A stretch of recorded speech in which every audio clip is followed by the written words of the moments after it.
Hello and welcome back to A Simply Good Life. We've had so much rain lately and it's just been impossible to get into the garden. Luckily for me, my local greengrocer had some fantastic bulk buy specials this week, and I spent some time in my kitchen preserving it all the ways I know how. So I know not everyone has a garden or access to a garden, or maybe has some physical limitations that prevent them from gardening. So buying produce in bulk, especially when it's on sale, is such a good option. The mushrooms worked out to be $5 a kilo, which is a very good price for my area. I dehydrated about half the box and vacuum sealed them into mason jars.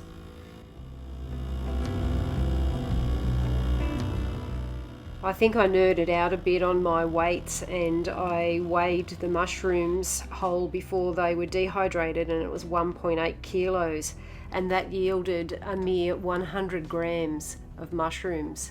It's an incredible amount of moisture, isn't it, that comes out of them when you dehydrate them.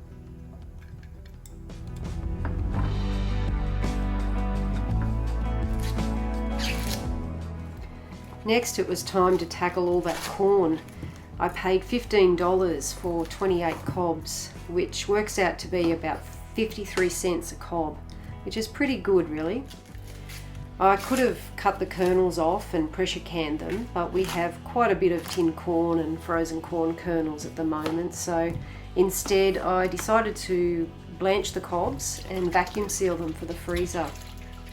I cut them up into a size that suits our family, and we ate some fresh for dinner that night, and I also ended up with 13 packets in the freezer, which will probably last us about 6 months or so.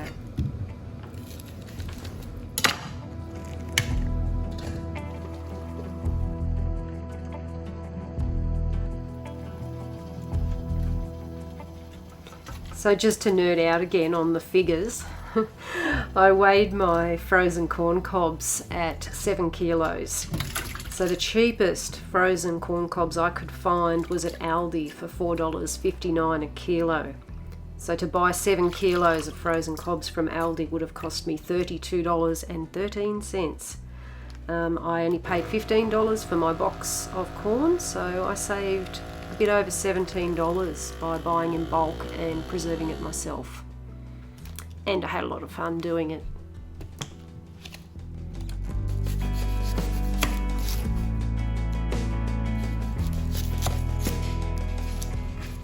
So then it was on to the dreaded onions. It's always such a horrid job, dicing up, a ton of onions, but I've tried every trick in the book and nothing stops the tears from flowing. So with the onions, I decided to pressure can them. So I've never pressure canned specifically onions before, but I was encouraged to do so after watching Amanda from Urban Queensland Homestead. I saw her onions in a jar and thought, I'm going to try that next time I get a good bargain on onions, so that's what I did. They're all sealed and sitting on the shelf, and I can't wait to try them. I'm looking back over this footage and realise that I've jumped from chopping up onions to opening the lid on the pressure canner that actually has mushrooms in it. So I must have forgotten to film the rest of the onion process. Sorry about that, I'm very new and green at all this. But rest assured, I did pressure can the onions, and then I went ahead and pressure canned some mushrooms, and I'm just taking them out of the canner right now.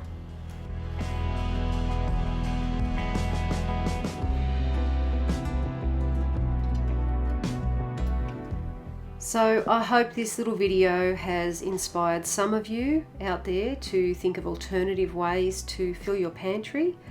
And I would encourage anyone who wants to learn these skills to jump online and just start watching YouTube videos. There's just so much good information available these days. So thank you for watching. Take care, everyone, and I hope to see you in this space again soon. Bye.